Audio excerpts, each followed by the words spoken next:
Bueno, buenas tardes a todos y a todas. ¿Cómo se encuentran el día de hoy? Muchísimas gracias por estar aquí una vez más en un nuevo conversatorio del Museo de la Universidad del Rosario. Mi nombre es Iván Quintero, soy monitor del Museo de la Universidad del Rosario y primero que todo quiero darle la bienvenida, como siempre, al equipo del museo. Entonces, primero, hola Dani, ¿cómo estás? Hola, buenas tardes. Estoy muy bien, gracias por la invitación. Gracias a nuestros asistentes y gracias a nuestros panelistas del día de hoy por estar aquí. Y Nico, ¿cómo estás? Gracias, Iván. Muy bien. Eh, Igual que Daniela, les agradezco a todos la asistencia y esperamos que sea una charla bastante agradable respecto a un tema pues que nos compete a todos porque a la larga es la constitución en la cual vivimos actualmente. Listo. El día de hoy nos acompañan dos personajes muy importantes para hablar precisamente sobre el tema de lo que fue el movimiento estudiantil y de la séptima papeleta. Entonces, pues, bueno, primero presentando a Oscar Ortiz. ¿Cómo está, Oscar? Muchísimas gracias por participar en este espacio. Buenas tardes a todos, muy amables por la invitación. Buenas tardes, Iván. Y un gusto estar en contacto con los rosaristas y con todas las personas interesadas en los temas que congregan a quienes acuden al llamado del Museo de la Universidad del Rosario. Y entonces me siento no solamente con el honor, sino con mucho agrado de asistir a esta conversación. Muchísimas gracias. Y también nos acompaña Oscar Quintero. ¿Cómo estás? Muchísimas gracias por tu asistencia. Bueno, buenas tardes. Muchas gracias al equipo del Museo de la Universidad del Rosario por esta charla, esta invitación. Y quiero saludar especialmente a Oscar Ortiz. No sé si Oscar me recuerde, pero yo hace como unos 20 años, obviamente que era mucho más joven y flaco, hace unos 20 años le estuve entrevistando para hacer mi monografía de pregrado en Sociología sobre el movimiento estudiantil con la séptima papeleta. Y bueno, pues qué rico poder compartir. De hecho, pues seguir trabajando más otros temas y pues me gusta mucho, digamos, como volver también a mis primeros trabajos de investigación, porque creo que sí hay muchas cosas, como dijo Nicolás hace un rato, creo que hay muchas cosas que están en la actualidad colombiana, política y social, que pues que justamente tienen que ver también con esta reforma constitucional de 1991. Listo, muchísimas gracias. Y bueno, y bienvenidos y bienvenidas a las personas que nos ven, que nos acompañan. Sabemos que hoy están ocurriendo cosas extrañas, difíciles, grandes en el mundo, así que bueno, hoy tendremos pocas personas viéndonos en vivo, pero siempre recordándoles que nos pueden encontrar y ver por nuestro canal de YouTube habitual y allí vamos a estar subiendo esta interesante conversación. Entonces, vamos a entrar en materia y antes de darle paso a nuestros invitados, a nuestros panelistas, quisiera, Nicolás, que por favor nos contextualizara un poquito sobre lo que vamos a hablar hoy, ¿no? Un poco el contexto político, si se quiere. Pues antes que nada, este conversatorio lo tenemos el día de hoy, precisamente porque es una manera de conmemorar algo que sucedió en 1819, que es la batalla de Boyacá, según la cual pues se supone alcanzamos la independencia. Esto hablaba desde el centro, ¿no? Porque pues como ya en algún momento se ha tocado en esos conversatorios, habían muchas zonas del país que aún seguían siendo parte del Imperio Español, tenían dominio español y la batalla de Boyacá no les liberó, sino que pues fue posterior. Entonces, a raíz de esa batalla y a raíz de lo que llegó, en el momento en que llegó la independencia, eh, empiezan a surgir unos debates nacionales, unos debates en el territorio que hoy conocemos como Colombia, que van a estar ligados a la institucionalidad durante el siglo XIX. Debates como, por ejemplo, ¿qué es precisamente la nación? ¿A qué vamos a llamar la nación colombiana? ¿Cómo vamos a estar organizados política y socialmente? Y a raíz de eso, durante el siglo XIX van a aparecer un montón de constituciones que por lo general van a ser el legado de una guerra civil, porque algo que caracteriza a nuestro país durante el siglo XIX y a muchos países de Latinoamérica es precisamente las constantes pugnas políticas y militares. Entonces, en algún momento diremos que somos centralistas, en otro diremos que somos federalistas. Algunos dirán que la nación colombiana es una nación católica, apostólica y romana, que es una nación mestiza y blanca, es una nación hispánica, que es a la larga todo lo que tenía en su conjunto el ideal de nación de la Constitución del 86. Una nación católica, una nación hispana, una nación que tiene unas características sociales que dejan excluidas a un montón de personas. Entonces, pues si a mí me preguntaran cuál es el valor de la Constitución del 91, es precisamente eso. Es el momento en que se empiezan a dar nuevamente estos debates después de casi 100 años, un poco más de 100 años, de hecho, que dura la Constitución del 86, de 1886. Y en donde se vuelve a tratar precisamente esos temas de qué es ser colombiano, cómo nos vamos a organizar, si realmente la organización social que habíamos tenido era la ideal, porque precisamente uno de los ideales de la Constitución del 86 es que no hubiera guerra, y pues durante la Constitución del 86 hubo una guerra civil que fue la de los 1000 días, hubo una violencia bipartidista, y durante la época en la cual vamos a estar hablando, hay una guerra contra el narcotráfico y hay una violencia política muy fuerte. Entonces creo que ya hasta ahí iría lo que tendría para decir por hoy.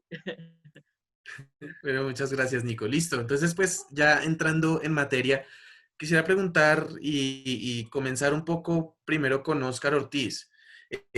Óscar, usted fue parte del movimiento estudiantil que promovió, digamos, todo esto de la séptima papeleta. Entonces, bueno, primero que todo quisiera que nos contara quién es Óscar Ortiz, así rápidamente, para pues quienes lo estamos conociendo hoy, quién es Óscar Ortiz y que nos cuente, podríamos comenzar con esto, como qué fue ese movimiento estudiantil, cómo funcionó, qué hizo, a grandes rasgos, qué fue el movimiento estudiantil de esa época.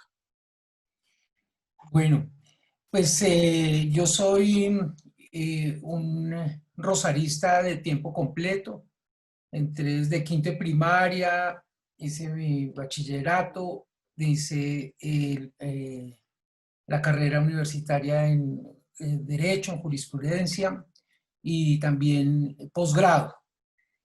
Para la época a la que nos estamos refiriendo, estaba en cuarto año de Derecho y hacía parte pues de una juventud que en su mayoría era bastante indiferente frente a los asuntos públicos. Había sido activo en la facultad, en el Consejo Estudiantil, promoviendo algunas reformas, incluyendo la elección directa por primera vez de la presidencia y la creación de la vicepresidencia del Consejo Estudiantil de la universidad, y había sido derrotado estruendosamente por una propuesta que decía que sería muy conveniente que hubiera televisores en la cafetería para ver el Tour de Francia. Eso fue más o menos en marzo o en abril de 1989, año que estaba cerrando prácticamente la década de los 80s, y año en el que no cesaban las noticias de violencia. Empezó en enero con la masacre de servidores de la rama judicial, del cuerpo técnico, de lo que sería hoy el cuerpo técnico de investigación, la masacre de La Rochela. Asesinaban jueces, policías, periodistas, sindicalistas, maestros, de todas las tendencias, líderes políticos de todo nivel, desde concejales, diputados, aspirantes a la presidencia de la República. Ya en 1985 el M-19 había saltado del Palacio de Justicia, yo presté mi servicio militar, me tocó vivir el Palacio de Justicia, compañeros míos tuvieron la oportunidad de salvar ciudadanos, servidores de la rama judicial, magistrados de la Corte, del Consejo de Estado. Yo fui soldado ese año en el Batallón Guardia Presidencial. No me tocó ingresar, pero compañeros míos sí expusieron su vida allí. En el 89 cada vez avanzaban más los pasos de Animal Grande, del narcoterrorismo, y el 18 de agosto de 1989, en la mañana, un viernes, habían asesinado en las calles de Medellín al comandante de la policía del departamento de Antioquia, al coronel Valdemar Franklin Quintero, que estaba confrontando el cartel de Medellín. En esa época asesinaban agentes de policía, oficiales y suboficiales todos los días, particularmente en esa zona del país. Y en el claustro, en la Universidad del Rosario, estaba muy inquieto, digamos, ya ese día en la mañana, el ingreso a clases se tardó porque había conversaciones en el patio entre alumnos, profesores, etc. Esa noche se conoce la noticia del asesinato de Luis Carlos Galán, y desde el sábado empezamos a conversar con varias personas en que no podíamos ser simplemente espectadores frente a esa realidad. Y empezamos a generar un curso de hacer conversaciones informales que terminaron en la organización para el viernes siguiente, 25 de agosto, y la realización de lo que se conoce como la Marcha del Silencio, que congregó a estudiantes de universidades públicas y privadas de Bogotá principalmente, y allí hicimos un juramento generacional en el sentido de que nunca más nos íbamos a quedar callados frente a los violentos y frente a los corruptos, y que no era el momento de salir a reclamar, sino el salir a proponer. Y en virtud de ese compromiso, hicimos unas mesas de trabajo durante 2 meses, y de ahí se hizo un diagnóstico que coincide en buena medida con lo que mencionaba Nicolás, porque vimos que, digamos, había muchos problemas, pero en nuestra consideración el diagnóstico principal consistía en un divorcio entre la realidad social y las instituciones, derivadas de una fractura desde el inicio de esa institucionalidad, la Constitución de 1886, que como buena parte de las expedidas en el siglo XIX habían sido puestas en vigencia después de una victoria militar o política en que los derrotados quedaban excluidos de ese pacto constitucional. Y a ese defecto original se sumaba la incapacidad o la corrupción de la representación política, fundamentalmente, una desactualización de las instituciones, y entonces un divorcio entre Estado y sociedad en virtud de ese pecado original, en esa fractura y en unas instituciones que no estaban puestas al servicio de los ciudadanos, y por ello concluíamos que lo que era necesario, si ese era el problema, entonces era construir un espacio de deliberación política en la que concurrieran interlocutores válidos de toda la realidad nacional, con el propósito de hacer un pacto, porque el problema en nuestra consideración no era de juridicidad, sino un problema de legitimidad. Nosotros, para explicar el alcance y la naturaleza del problema y de la solución que promovíamos, decíamos, podría salir incluso el mismo texto de la Constitución del 86. Nosotros, desde luego, teníamos propuestas de cambio, pero creíamos que el problema era más de hardware que de software. Es decir, un problema era cómo nosotros, los colombianos, el pueblo colombiano, no había logrado tener un pacto político completamente legítimo. Por eso la necesidad de, más que de un cambio de texto constitucional, es una manera de hacer distintas las cosas en democracia, tener un nuevo acuerdo, y por eso el espacio no era simplemente una reforma constitucional, sino un nuevo pacto político de rango constitucional, pero que no podía ser tramitado por el Congreso ordinario, que creíamos no nos representaba, y por eso la necesidad de una Asamblea Nacional Constituyente, con lo que representaba jurídica y políticamente de dificultades para poder llegar a ella, y por eso hicimos una estrategia jurídica, política y de comunicaciones encabezada fundamentalmente por la acción ciudadana liderada por jóvenes estudiantes como en 1810 y que diera lugar a un proceso constituyente que no terminaría, sino que empezaría con la expedición de la Constitución del 91, 4 de julio del 91. Listo. Muchísimas gracias, Oscar. Y ya entonces vamos a entrar, digamos, en detalle de cómo fueron ese proceso, un poco las propuestas que ustedes manejaron y también, pues, necesario me parece hablar sobre todo hoy de los resultados que ustedes obtuvieron. Ahora quisiera preguntarle primero a Oscar Quintero, entonces, también, primero que nos cuentes quién es Oscar Quintero, por favor, y un poco sobre lo que fue lo que comentabas hace un momento, lo que fue tu investigación, pues, de pregrado, imagínate, ya obviamente hace muchísimo tiempo también. ¿Qué te motivó a esto? ¿Qué fue lo que viste en la investigación? ¿Por qué sobre este tema? Y más o menos a grandes rasgos, ¿qué resultados arrojó? Sí, bueno, muchas gracias. Pues para quienes no me conocen, soy Oscar Quintero, soy sociólogo de la Universidad Nacional de Colombia y actualmente soy profesor asociado del Departamento de Sociología de la misma universidad. Sí, en efecto, yo empecé esta investigación un poco por el azar, hacia 1999 conocí alguno de los también líderes del movimiento, que en ese momento, bueno, lo conocí porque yo estaba haciendo hice una pasantía en la Contraloría General de la República, que fue Daniel Mera, y digamos que él era mi jefe directo y él hablaba mucho de este tema de la séptima papeleta, y quería hacer una investigación y yo como que fui investigando el asunto, y de hecho pues hice una revisión de prensa exhaustiva, ¿no? Revisé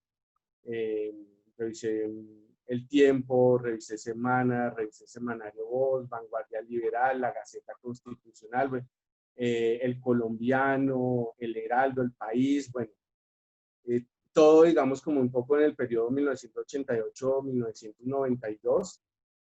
Y también hice una serie de entrevistas, justamente una a Óscar Ortiz, que la hice en julio 9 del 2001, Darío Dangond, Fabio Villa, Guillermo Barrera, Catalina Botero, Crispiniano Duarte, Juan Gabriel Gómez, Jorge Orjuela, Ana María Ruiz, Óscar Sánchez, Fabio Villa.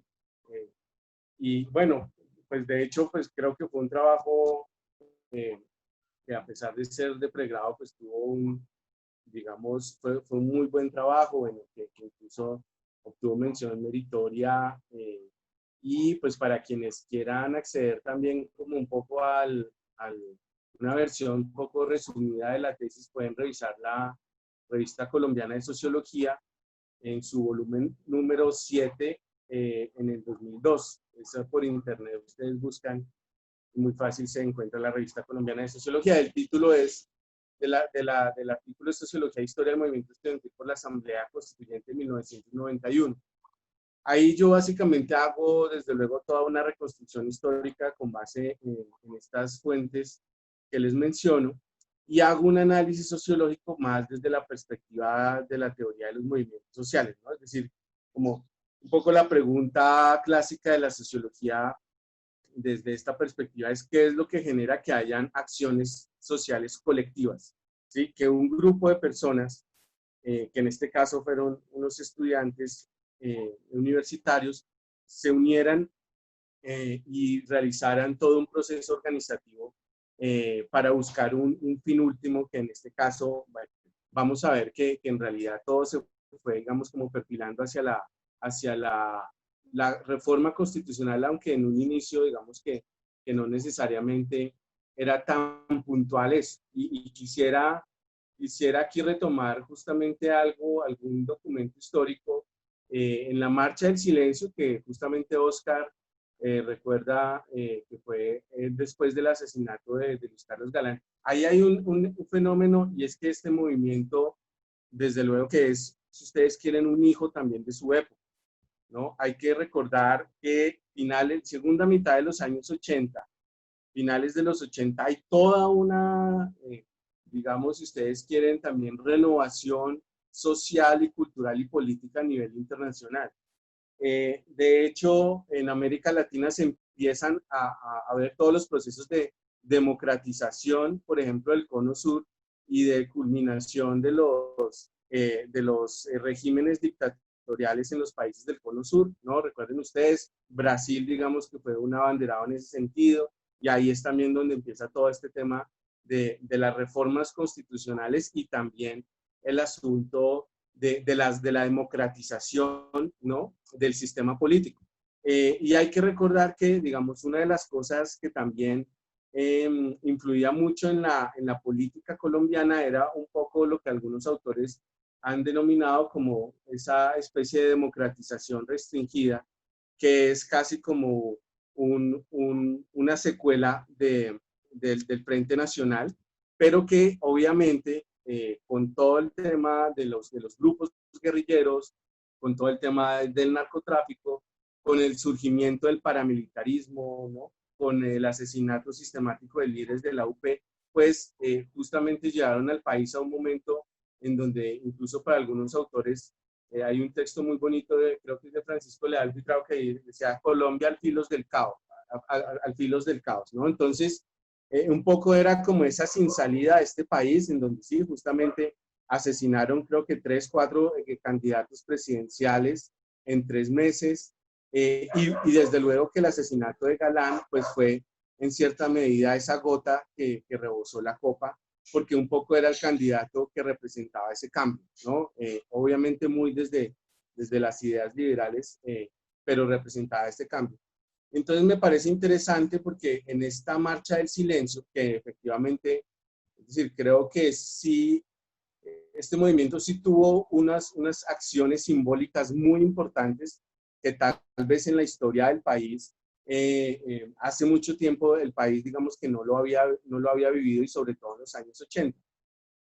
Y en esta en marcha del silencio, que de hecho también el nombre está referido, ¿no?, a la manifestación del silencio por el asesinato de Gaitán, se sacó un comunicado, ¿no? Y me parece muy interesante porque miren que muchas de las peticiones que se hacían los estudiantes de ese momento, creo que están a la orden del día en nuestra actualidad política y social en Colombia de 2020 pandémico. En este sacaron un comunicado que pusieron algunos puntos. Primero, el rechazo a todo tipo de violencia, ¿sí? Ya estaba todo este asunto no lo hablaban en términos de la paz, pero era un poco el hastío frente a la violencia de cualquier tipo. Segundo, respeto de los derechos humanos. Tercero, el apoyo a instituciones democráticas en contra de fuerzas desestabilizadoras, como la guerrilla, narcotráfico, paramilitares. Cuarto, rechazo de cualquier intervención armada extranjera. Quinto, reforma de algunas instituciones para conjurar la crisis. Sexto, depuración de fuerzas militares, policía, gobierno y partidos políticos. Aquí, digamos que estábamos casi como en la misma situación del Congreso, una institución totalmente deslegitimada por el tema de la corrupción.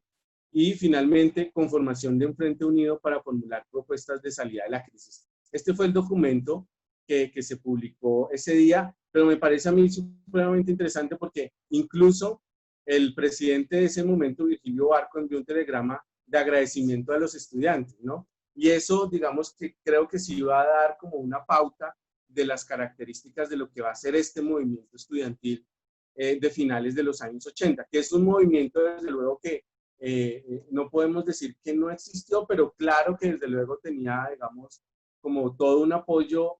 Tal vez no fue pensado, pero o tal vez sí con algunas estrategias como las mencionó ahorita Oscar, sobre estrategia jurídica, política y de comunicaciones, en donde creo que lo interesante era como generar y eso se repite mucho en los análisis, ¿no, Oscar?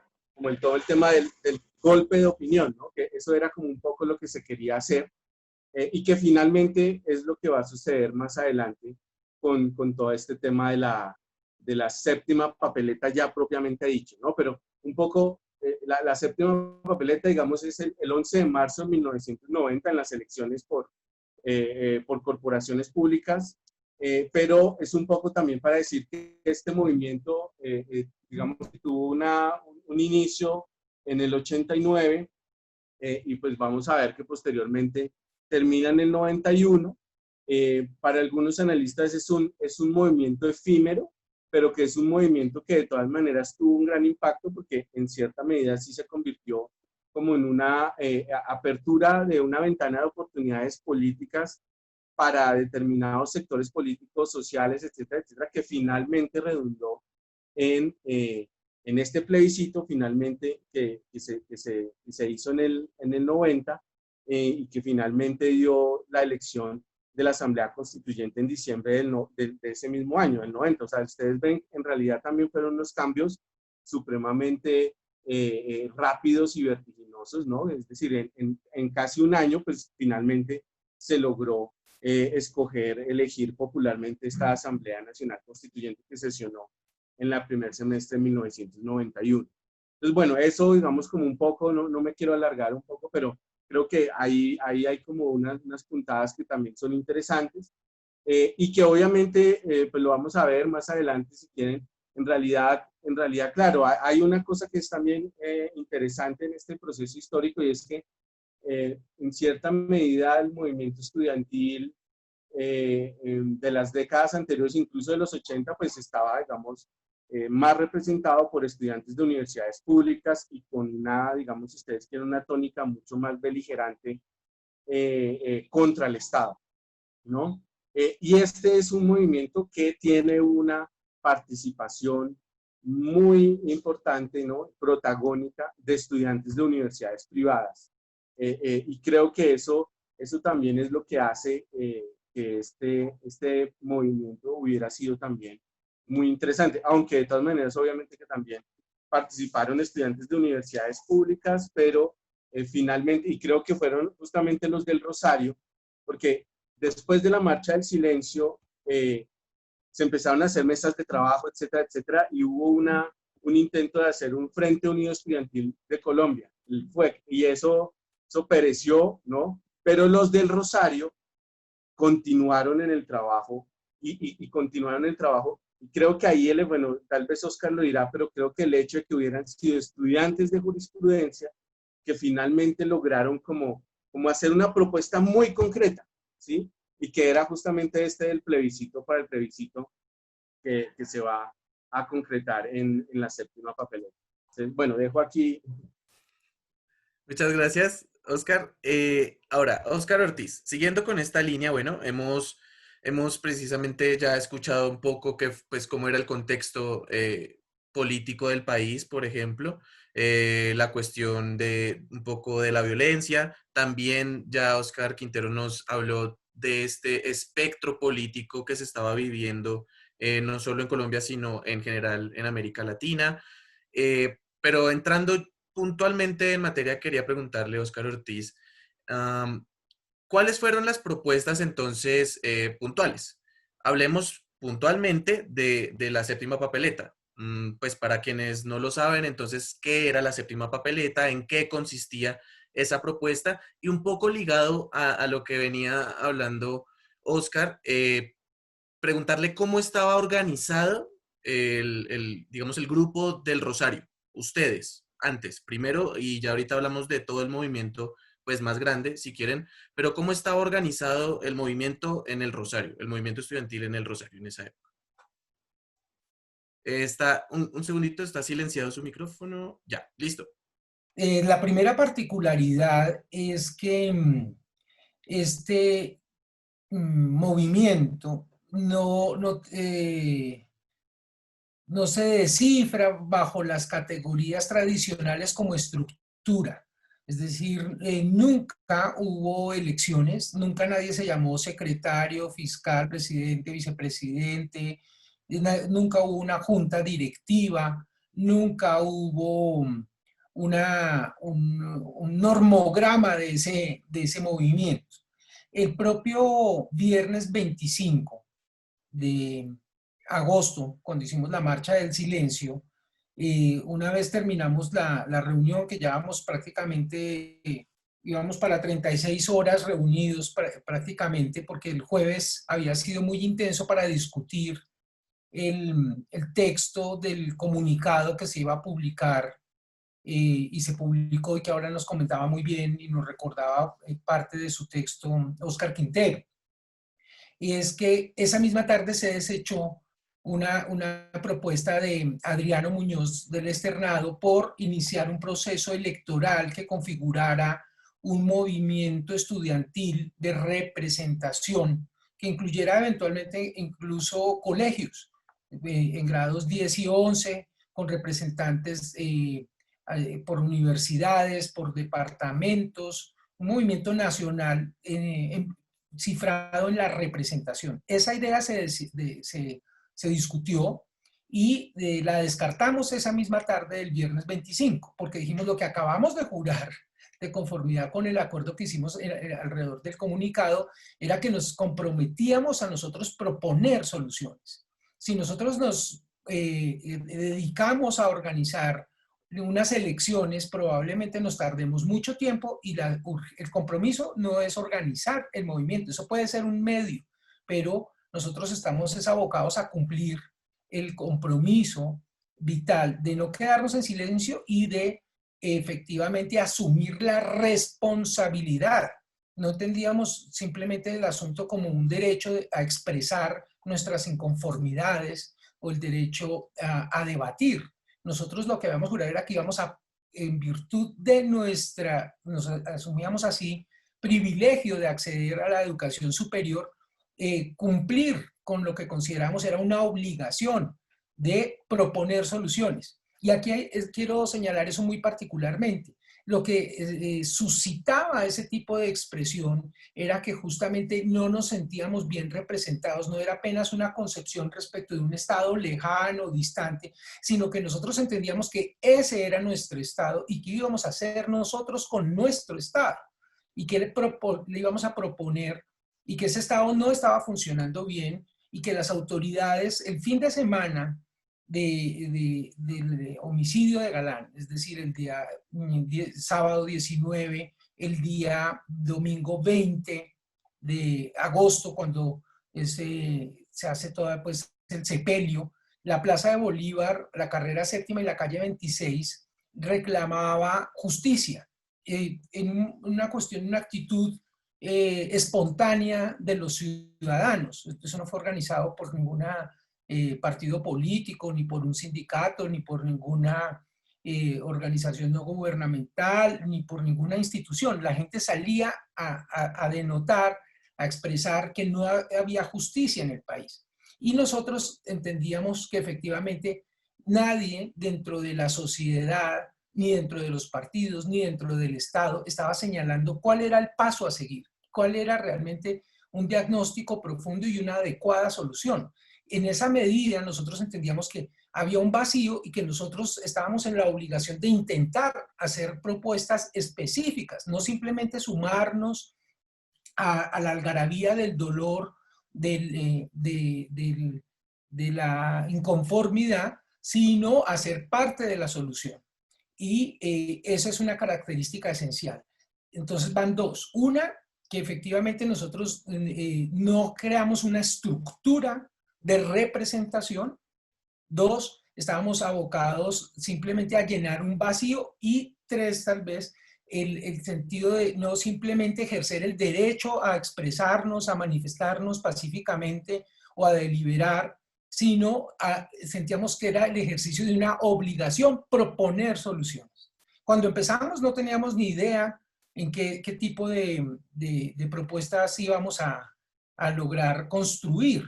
Y como lo señalaba Óscar Quintero, seguramente por el alto grado de participación al inicio en la Marcha del Silencio en la Facultad de Estudiantes de Jurisprudencia, las mesas de trabajo que tuvieron lugar originalmente fueron alrededor de estos 5 temas, y vieran cómo es de elocuente su estructura en relación con la disciplina que estudiábamos.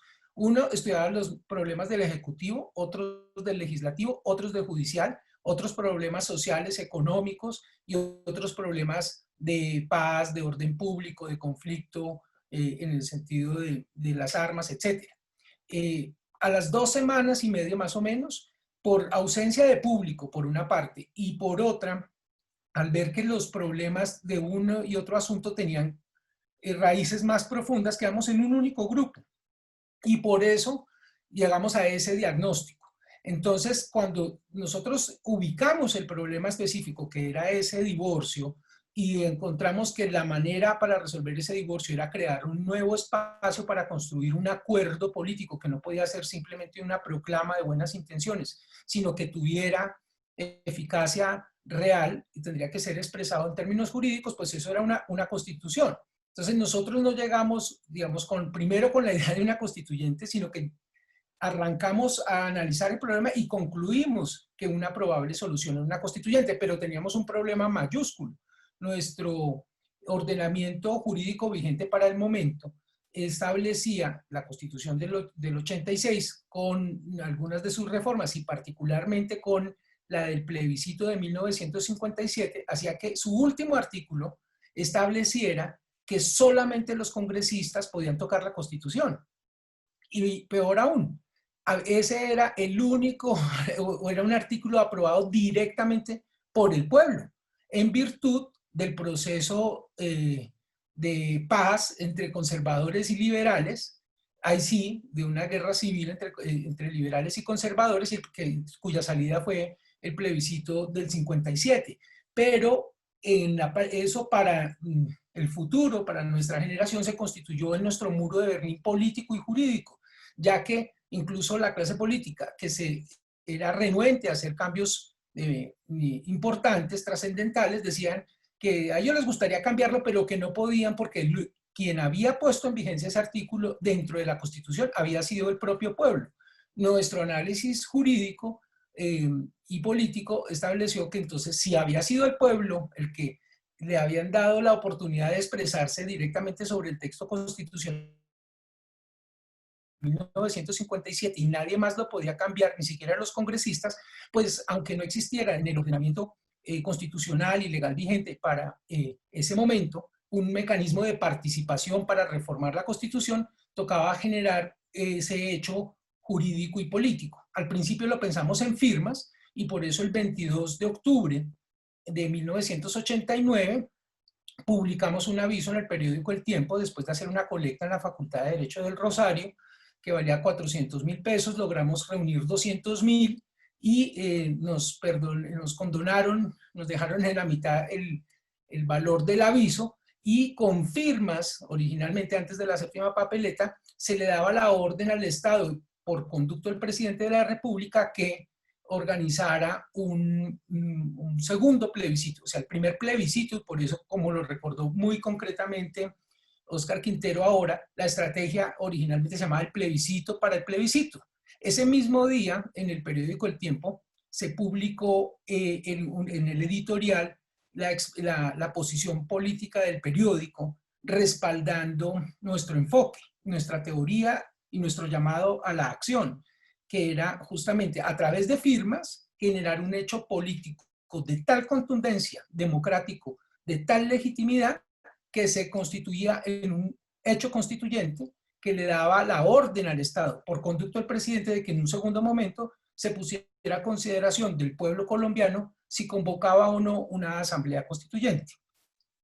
Eso fue el 22 de octubre de 1989 y empezaron a llegar firmas por montones, no por chat, no por WhatsApp, no por correo electrónico, no por fax, sino por apartado aéreo. Abrimos un apartado aéreo en Avianca y empezamos a entrar en diálogo con muchos sectores políticos. El martes 24 de octubre, 48 horas después de estar publicado el aviso, Camilo González de CINEP fue a buscarnos a la universidad, nos invitó a una reunión en las horas de la tarde en la CUT, a la que concurría una delegación bastante amplia de sectores de izquierda del país que estaban comisionados para pensar en soluciones frente a lo que estaba ocurriendo en el país, y ese mismo día martes, en las horas de la tarde, tuve la oportunidad de presentar en la CUT la idea, la propuesta, su sustento, y obtuve la respuesta positiva de todo ese sector de izquierda en respaldar nuestra iniciativa. Y si empezamos a hacer una investigación sobre auxilios parlamentarios, avanzaba un proyecto de reforma constitucional impulsada por el gobierno del presidente Virgilio Barco, que incluía algunos mecanismos de participación. Nosotros cifrábamos allí una esperanza porque de ser aprobado en el 89, de ser aprobada esa reforma constitucional, tendríamos a la mano probablemente algún mecanismo para tener la posibilidad de convocar la constituyente. Sin embargo, sectores del Congreso relevantes, porque incluso por la vocería del presidente de la Cámara entonces, Norberto Morales Ballesteros, dijeron que si se aprobaba mecanismos de participación, ellos quisieran convocar a un referendo para acabar la extradición, que era pues la herramienta principal de lucha contra los carteles del narcotráfico. En virtud de ello, el gobierno del presidente Barco prefirió hundir toda la reforma antes que poner a votar al pueblo colombiano con las bombas del narcoterrorismo y con los fusiles de los paramilitares de izquierda y de derecha, amenazándonos para acabar un mecanismo como la extradición, es decir, sin condiciones de libertad. Prefirió hundir ese proyecto de reforma, y nosotros evolucionamos de la recolección de firmas a la idea de incluir una papeleta adicional el domingo 11 de marzo, día en que se elegían concejales, alcaldes, diputados, representantes a la Cámara, senadores, y por primera vez la consulta popular liberal para escoger el candidato de ese partido a la presidencia de la República. Por eso este es el texto de la séptima papeleta, y lo llamamos nosotros Voto por Colombia, pero fue Sergio Ocampo, un periodista que cubría política en el tiempo, el que hizo un artículo en el que denominó este voto por la constituyente para el 11 de marzo como la séptima papeleta. Por eso, porque era la séptima. Hay que decirle, a propósito de la pregunta de Iván, ¿por qué se llama séptima? Porque ya había 6. Sergio tituló la séptima papeleta, y ese es el nombre histórico, ese nombre pegó. Todos los medios de comunicación la empezaron a llamar, nosotros mismos, la séptima papeleta, y por eso se llama séptima papeleta. No existían los tarjetones. La gente para votar tenía que, antes de llegar al puesto de votación, era abordado por algunas de las campañas que promovían los distintos partidos y sus candidatos, y suministraban papelitos, o a veces incluso tiras de papel, para que votara por un partido a las distintas instancias, por ejemplo, o si no, para cada instancia, y uno tenía que armar esas papeletas que no eran entregadas, como les digo, en el puesto de votación, sino antes de ingresar a los puestos de votación por las organizaciones. Entonces nosotros dijimos, pues lo que vamos a hacer es incluir una papeleta adicional que se conoce como la séptima papeleta, que era el primer plebiscito. En virtud de ese plebiscito se le daba la orden al Estado para que luego sí en una votación oficial, que era nuestra aspiración, y que finalmente lo logramos con el apoyo del gobierno, que acogió el hecho político que nosotros generamos, lo interpretó bajo la óptica que nosotros propusimos como un hecho constituyente trascendental,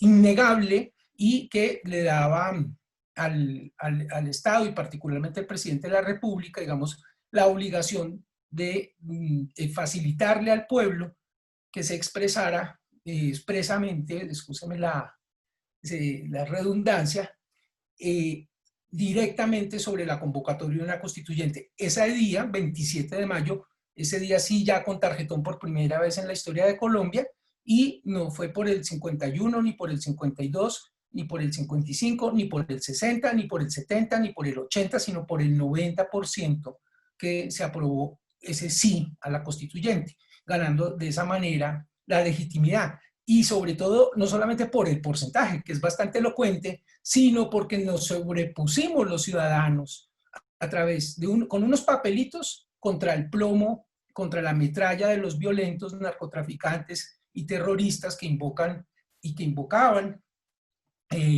la pobreza o la injusticia social cierta y detestable, o la inseguridad cierta y detestable, para de todas maneras ellos narcotraficar, asesinar, desplazar, y ellos querían a su vez imponernos su voluntad política, y nosotros con esa estrategia vencimos el plomo con papel.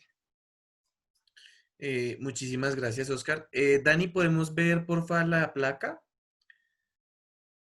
Un segundito. Esta imagen que encontramos acá es la placa que está en el salón donde se reunían precisamente este movimiento en la Universidad del Rosario. ¿Podemos poner la siguiente, porfis? Oscar Ortiz, ¿usted estaba en esa reunión? Sí, señor, yo soy la persona que está leyendo un discurso el primer día de vigencia de la Constitución. Ese fue un acto en el que el presidente de la República, César Gaviria, en compañía del rector Gustavo de Grave, la decana Marcela Monroy, el vicedecano Camilo Espina, Fernando Carrillo, que había sido delegatario en la Constituyente, hoy día procurador, el presidente quiso reconocer que había sido una iniciativa estudiantil, una idea, un propósito que no solamente se lanzó, sino que se gestionó y se lideró por los jóvenes estudiantes, y por eso quiso el primer día de vigencia de la Constitución del 91 ir a las aulas del Rosario donde salió la iniciativa. Muchas gracias. Oscar Quintero, quería preguntarte, digamos, ya entendiendo qué fue pues, lo que se logró, que fue pues, esta cuestión de la constituyente, la nueva constitución del 91, desde tu mirada pues, de la sociología y desde tus análisis, ¿qué puedes decir sobre el resultado de esta constitución? Es decir, claramente en materias, digamos, puntuales, con materia de educación, en materia de derechos humanos, era como lo que más la iniciativa era lo que más se quería desarrollar pues con la nueva constitución, ¿verdad? Pero ¿crees tú que faltó algo o cómo tú lo viste o lo ves ahora a largo plazo después de toda esta iniciativa que nos contaba Oscar Ortiz? Bueno, ¿me escuchan bien? Qué pena, es que aquí al lado hay una moto como varada ahí. No, yo quería, si quieren dejen esa foto, porque a mí me parece que es supremamente importante este momento. Yo creo que el momento culmen de esta movilización estudiantil es justamente esto que acabo de relatar muy bien Oscar Ortiz, y que es lo de la séptima papeleta, ¿no? Yo creo que obviamente me parece muy interesante porque tal vez se lee de una manera muy romántica, esto de la séptima papeleta, y ustedes veían que en efecto hubo toda una movilización justamente para contabilizar algo que en realidad no se tiene una prueba objetiva, ¿sí? Y creo que ese es el poder de la séptima papeleta, es decir, todos los metarrelatos nacionales necesitan unos mitos, ¿sí? Y creo que obviamente esto de la séptima papeleta se convirtió en un gran mito de nuestra historia, digamos, más reciente, nuestra historia contemporánea, porque justamente como lo dijo Oscar, me encantó la expresión, era nuestro muro de Berlín jurídico y político, ¿sí? Y obviamente estaba toda la influencia del muro de Berlín, ¿no? Por eso decía que pusieran la foto esta donde estaba el carro, porque cuando ustedes ven todas esas fotos es muy similar a las fotos que hay del muro de Berlín, ¿no? O sea, yo creo que eso fue lo que claro, yo estoy hablando más aquí en términos de intérprete un poco de la historia, pero creo que eso fue lo que se vivió. Y yo creo que ya los estudiantes de ahí para adelante, el resultado no dependió de ellos, ¿sí? Es decir, ¿qué fue lo que sucedió ahí? Lo que sucedió ahí es que en cierta medida se dice que más o menos fueron 2 millones de séptimas papeletas contabilizadas, que fueron contabilizadas por los propios estudiantes. Eso a mí también me parece muy interesante. Creo que incluso Oscar era el que me decía a mí que ellos se reunieron en una bodega en el barrio Los Álamos en Bogotá, en donde recibían los reportes de todas los escrutinios que hacían en todas las ciudades. Porque, claro, eso fue un tema de una organización a nivel nacional, y creo que eso fue muy, muy interesante. Pero yo creo que el movimiento en realidad ahí comienza su declive, y bueno, igual yo lo puedo demostrar con datos. Digamos, cuando uno analiza, hace como una especie de conteo de todas las noticias que tienen que ver con este movimiento estudiantil, pues uno ve, desde luego hay una especie de picos en los momentos electorales, ¿no? O sea, lo que tenemos que saber es que este 11 de marzo en realidad le dio la puerta, la ventana de oportunidad a Virgilio Barco para que él declarara este plebiscito, que finalmente este plebiscito se votó sí, y finalmente después en el 90 se eligió la Asamblea Constituyente, ¿no? Y a mí me parece muy interesante esto porque, bueno, ahí es donde, por ejemplo, empiezan las grandes rupturas, se generan dos movimientos, es decir, dos grupos grandes. El primero es el Todavía Podemos Salvar a Colombia, que en realidad es un poco la matriz, si ustedes quieren, que se originó desde el Rosario, javeriana, ¿no? Porque Fernando Carrillo un poco ahí era la persona también que estaba ahí muy desde la javeriana, muy desde el derecho, el externado.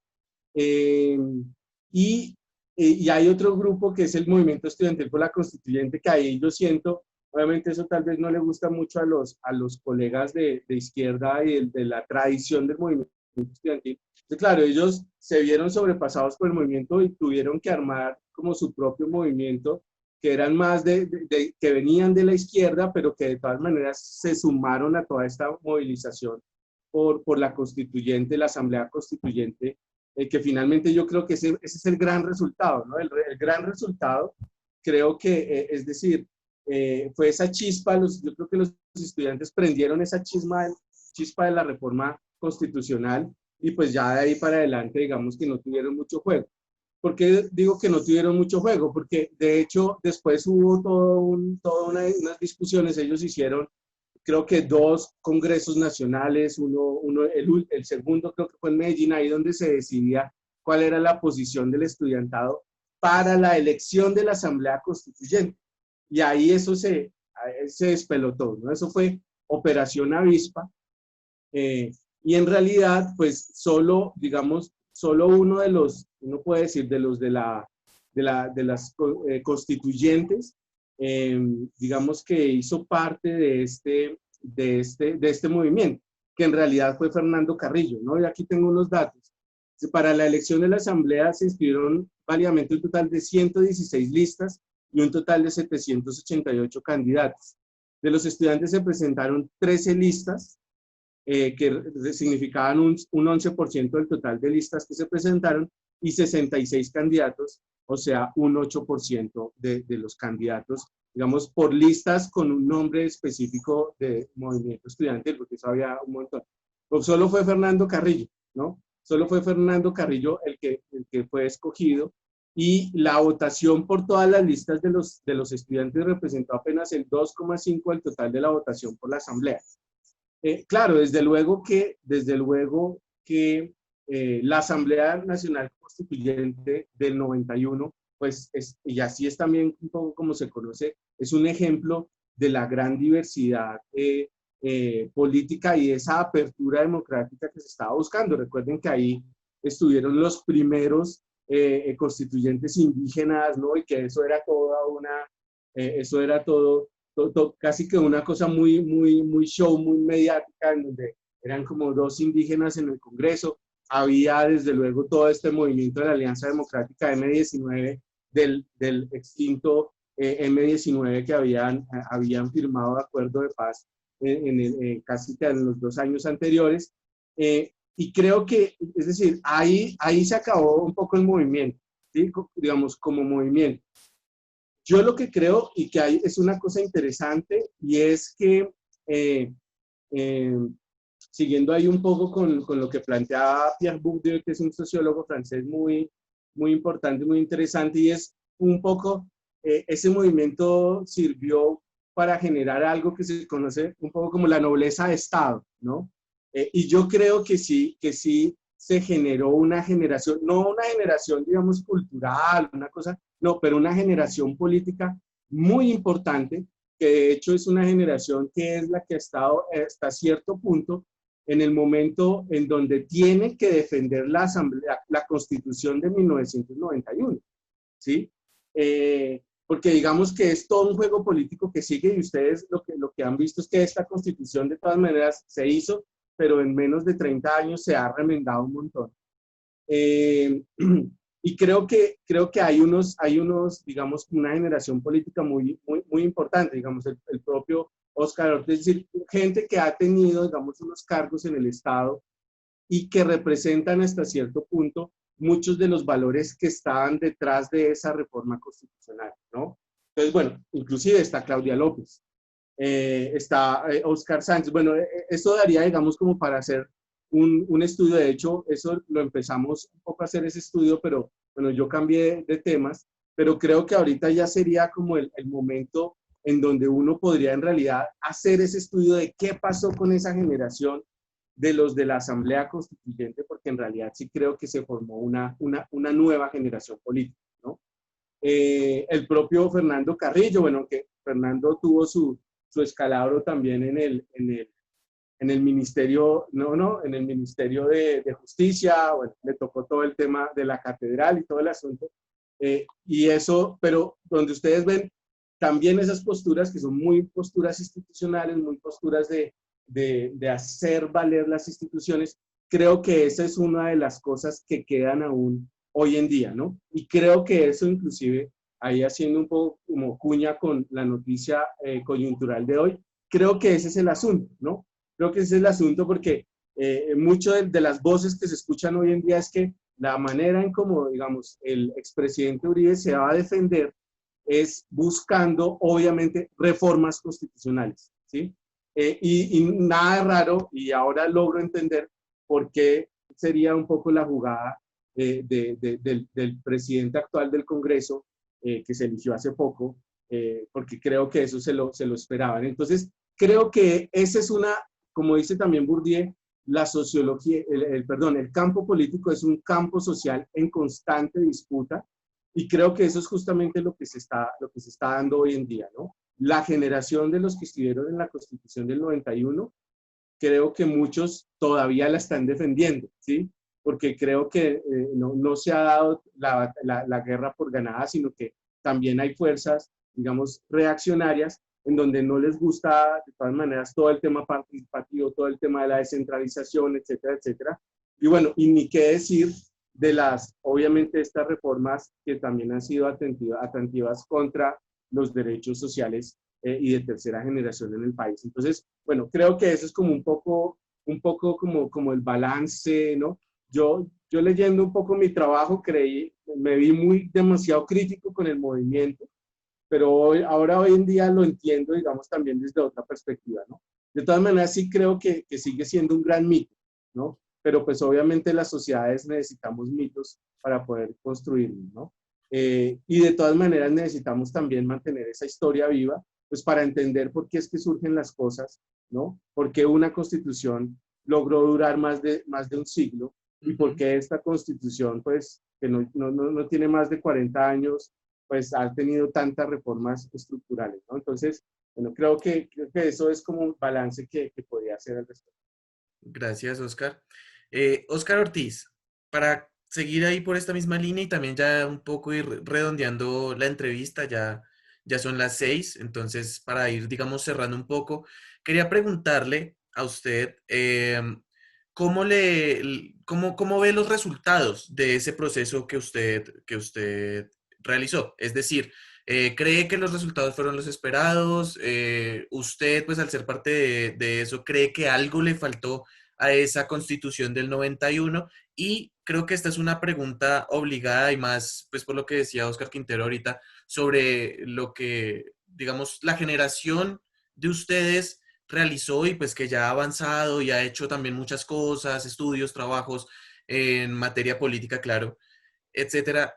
¿Ven ustedes y ve usted, Óscar Ortiz, necesaria, por ejemplo, o factible o viable la idea de una nueva constituyente para el país? ¿Se necesita? Pues también teniendo en cuenta todo esto que decía Óscar Quintero, ¿no? Que igual ha tenido muchísimas modificaciones en estos años que lleva, ¿no? Entonces, ¿algo faltó? ¿Cómo ve usted, digamos, ese resultado? Y si considera que hay posibilidad o que debería haber una nueva constituyente. Gracias. Bueno, tenemos varios asuntos. Muy atractiva la intervención de Óscar Quintero. Yo creo que sí hay una especie de mito, pero no no en el sentido de mentiras. No sé, yo sé que él no lo dijo así, pero para el presidente López, por ejemplo, criticaba mucho, persona con quien hablamos en enero, febrero de 1990, antes de la séptima papeleta.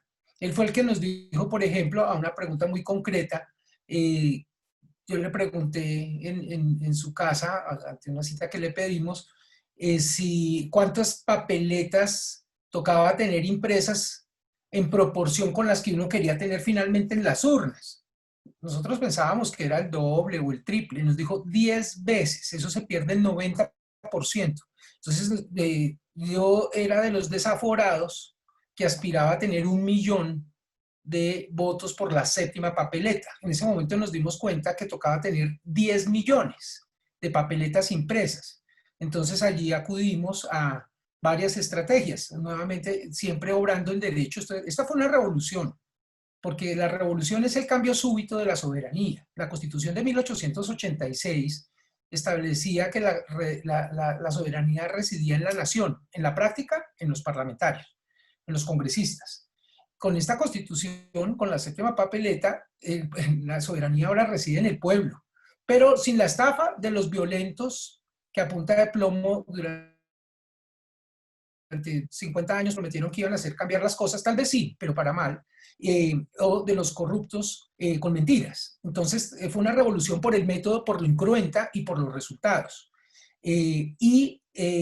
Supongamos, porque efectivamente, aunque nosotros, si tenemos a la mano el texto de la séptima papeleta, además de otros argumentos, incluimos dentro del texto de la propia papeleta la orden a la organización electoral de que escrutara el voto. Y nosotros hicimos también unas solicitudes al registrador nacional del Estado Civil, porque había una preocupación de algunos que pensaban que de pronto la inclusión de la séptima papeleta podría anular los demás votos, y entonces obtuvimos una respuesta en el sentido de que ese efecto no se producía, y nosotros por eso, no solamente porque era atractivo y porque era por el país, ponerle el voto por Colombia, sino también con una interpretación jurídica, pues que no voy, por lo minuciosa no voy a presentar, queríamos que fuera contabilizada, pero no lo logramos.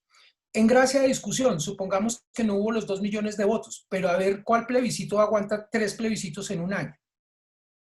¿Qué hubiera pasado si además del 2 de octubre del 16 hubiera habido otra elección en noviembre y otra en diciembre? ¿Cuáles hubieran sido los resultados? Ese año se votó no una ni dos, sino 3 veces por la constituyente. El 11 de marzo por la séptima papeleta, el 27 de mayo con el 90% y el 9 de diciembre. Y todas se ganaron por la constituyente.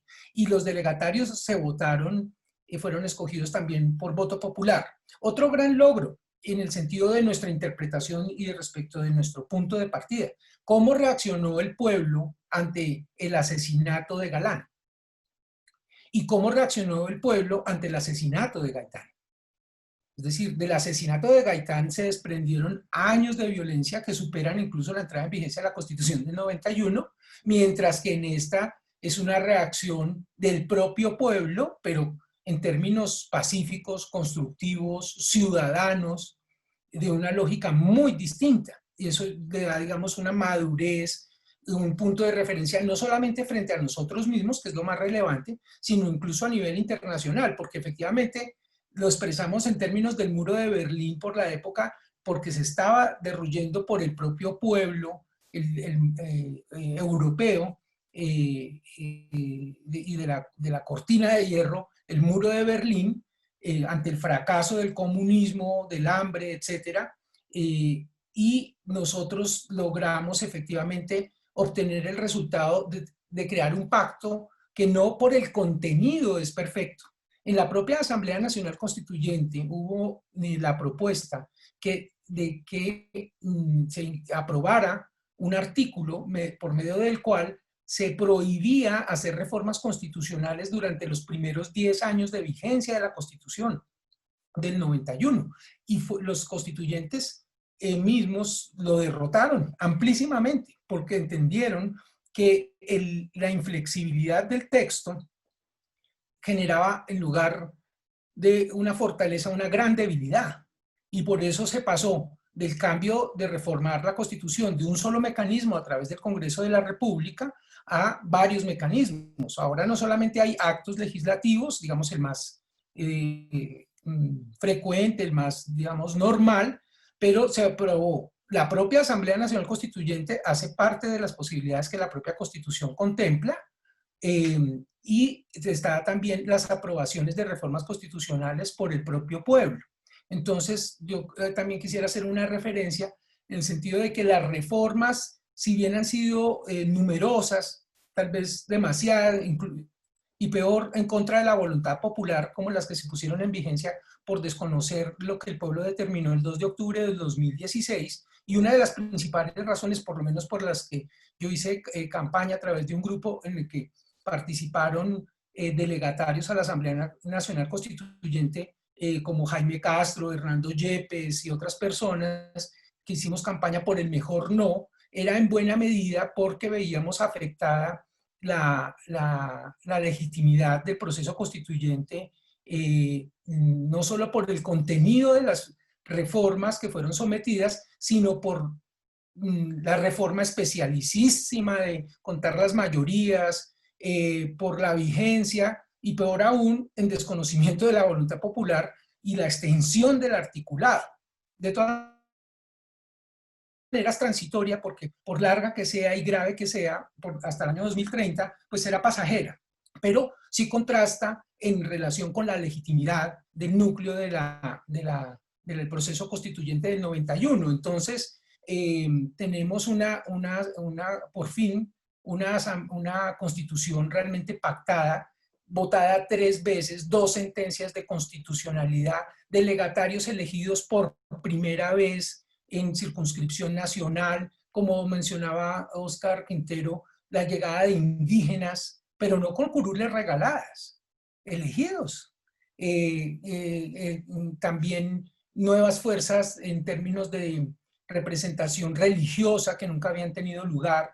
El M19 obtuvo 19 escaños o curules de 70. Bueno, una conformación que obligó a deliberar y a consensuar. Nosotros sabemos que las corporaciones de elección popular, empezando por las juntas de los edificios o las juntas de acción comunal, las corporaciones tienen un presidente.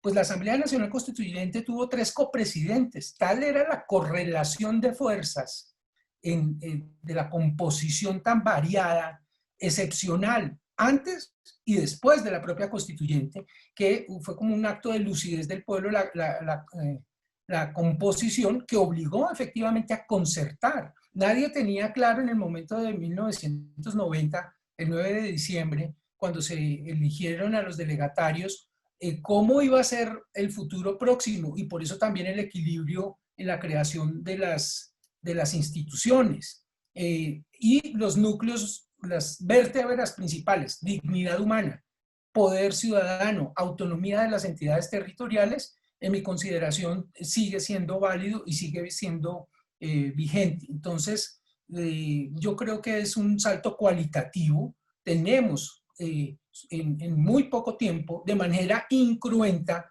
lograda no en virtud de la teoría rusoniana o de la democracia, con los mitos y las suposiciones también válidas. Aquí fue de verdad que fue el pueblo que tomó la decisión de hacerse a la soberanía en medio de las bombas del narcoterrorismo, en medio de los fusiles de toda la haya,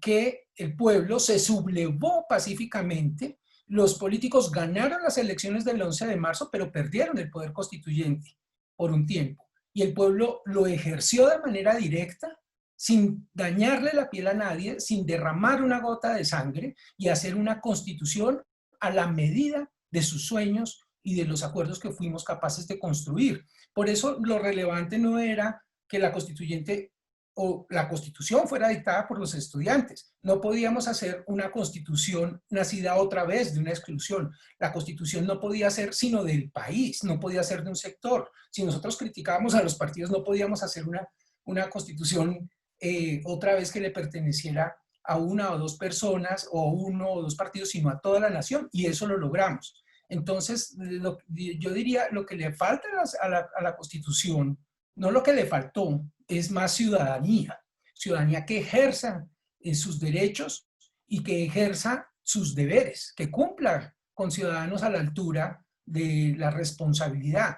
Al ser el pueblo soberano, cada vez tenemos que mirar más al espejo cuando tratemos de buscar a los protagonistas de los éxitos o a los protagonistas de los desaciertos en los asuntos públicos, porque los ciudadanos somos los dueños de esta democracia. Muchísimas gracias, Oscar. Bueno, creo que Oscar Quintero tuvo problemas de conectividad. Pues todo el tiempo falla por estos días. Ya para cerrar entonces y darle la palabra por si alguien de nuestro público quisiera decir algo, quería preguntarle a Oscar Ortiz, entonces, esta última, digamos, cuestión que le había dicho. Según lo que usted nos acabó de contar, entonces, ¿usted no ve necesaria ni viable, pues, por ejemplo, una constituyente actual? No cree que sea necesaria. ¿Para qué? Digamos, yo creo que sí es muy importante tener acuerdos,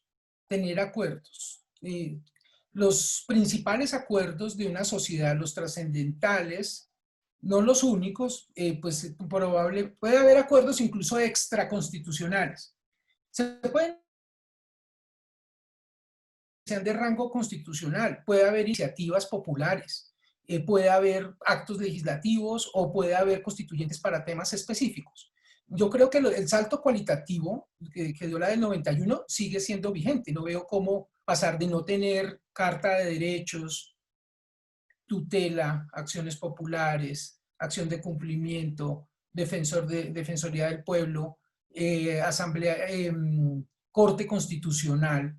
No creo que renunciemos cuando es un mínimo de ese acuerdo y es un mecanismo válido, que sobra, digamos, la cantidad de cifras. Puede que haya defectos, digamos, hasta hace relativamente corto tiempo era impensable que se pusiera en duda, digamos, el comportamiento de los integrantes de las altas cortes. Esta constitución fue expedida pocos años después, les comentaba, del asalto al Palacio de Justicia, y por eso también hubo un depósito inmenso en la confianza de lo que podría ser la rama judicial. Hasta 1991 se hablaba siempre de la rama judicial como la cenicienta de las ramas del poder público, y pues ya está lejos de ser propiamente la cenicienta, digamos, la discusión es muy otra. Yo creo que se habla que el siglo XXI es el siglo, en buena medida, dentro del aparato estatal tradicional, el siglo de los jueces. Estamos en eso, pero probablemente tanta confianza para algunas otras funciones, se habla mucho sobre todo de los temas electorales, le ha generado tentaciones que le ha hecho incurrir en vicios. Eso se puede considerar. Digamos, el inmovilismo no es digamos, sería completamente absurdo, en mi consideración, que el pueblo colombiano y quienes impulsamos ese proceso, que promovimos el cambio de una constitución de 105 años, dijéramos que esta sí no se debe cambiar, ¿no? Los pactos las constituciones deben estar al servicio del pueblo y se deben ir ajustando conforme a la evolución de la sociedad.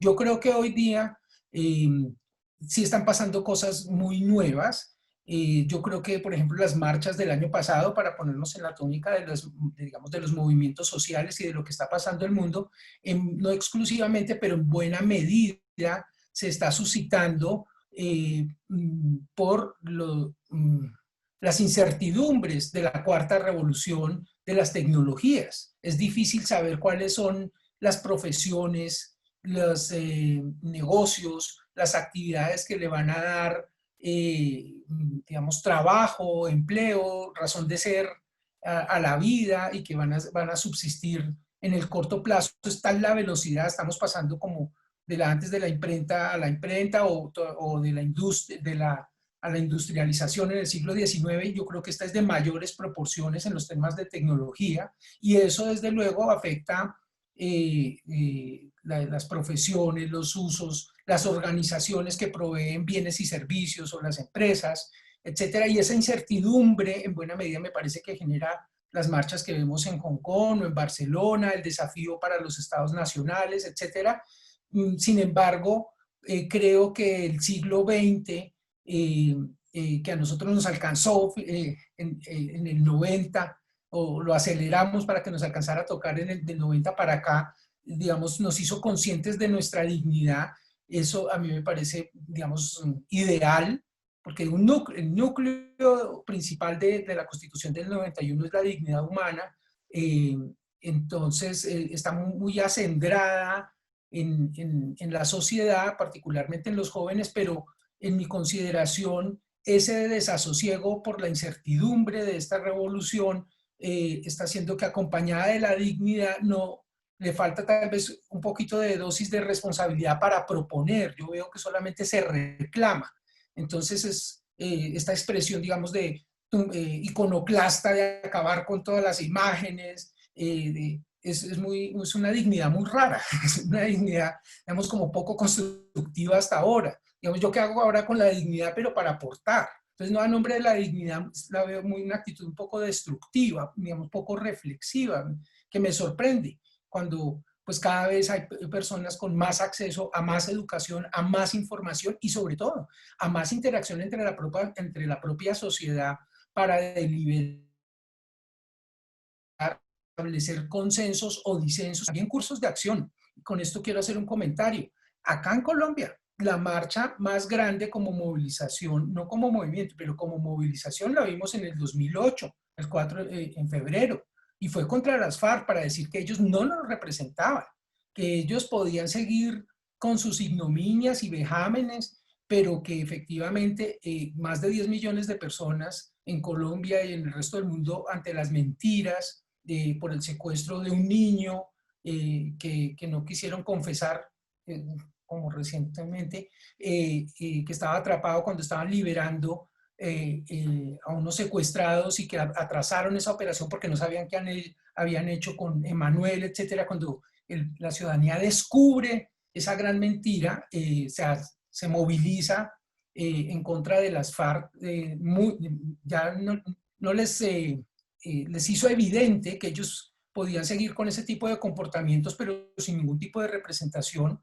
y eso fue un golpe político muy fuerte. La reforma a la justicia que sí tramitó Juan Manuel Santos y aprobó el Congreso, salió el acto legislativo en junio de 2012 y 5 días en tendencia, un poco menos, 3, 4 días de tendencia en Twitter, o la iniciativa de un referendo derogatorio de ese acto legislativo porque resucitaba privilegios, porque sepultaba viva la pérdida de investidura, porque compraba todas las cúpulas de la rama judicial, porque les prorrogaba sin nuevas elecciones los periodos a Corte Constitucional, Consejo de Estado, Corte Suprema, Consejo Superior de la Judicatura, etcétera, con miras a la reelección, pues no fue puesta en vigencia en virtud de un alzamiento en Twitter y Facebook, sobre todo en Twitter. Y sí hubo una especie de referendo derogatorio de ese acto legislativo. Entonces yo todavía veo en relación con los movimientos, ahora tal vez un poco en suspenso por la pandemia, mucha dignidad, pero todavía no constructiva. Mucha incertidumbre, pero todavía, digamos, muy iconoclasta, pero sin rumbo. Y entonces puede pasar como hace unos años con el movimiento contra la reforma a la ley de educación superior, que se frustró porque no logró una reforma. Y Juan Manuel Santos, cuando vio lo que estaba pasando en Chile, echó para atrás. Ujú. Bueno, muchísimas gracias, Oscar. Y ya para finalizar, no sé si Oscar Quintero quisieras decir algo de pronto que te haya faltado antes de pronto abrir un poco el micrófono por si alguien quisiera comentar algo, ya para cerrar. No, no, si quieres dejémosle al público, creo que ya ha sido suficiente nuestra palabra, sería chévere escuchar también al público. Vale, muchas gracias. Entonces, por favor, quienes quisieran dar alguna opinión o hacerle alguna pregunta a nuestros panelistas, ya para cerrar el conversatorio de hoy, bienvenida sea, pueden abrir sus micrófonos y los escuchamos y las escuchamos. Mientras tanto, si alguien se anima, decirles que precisamente el conversatorio que vamos a tener este jueves, pasado mañana, va a ser sobre los movimientos sociales como tal.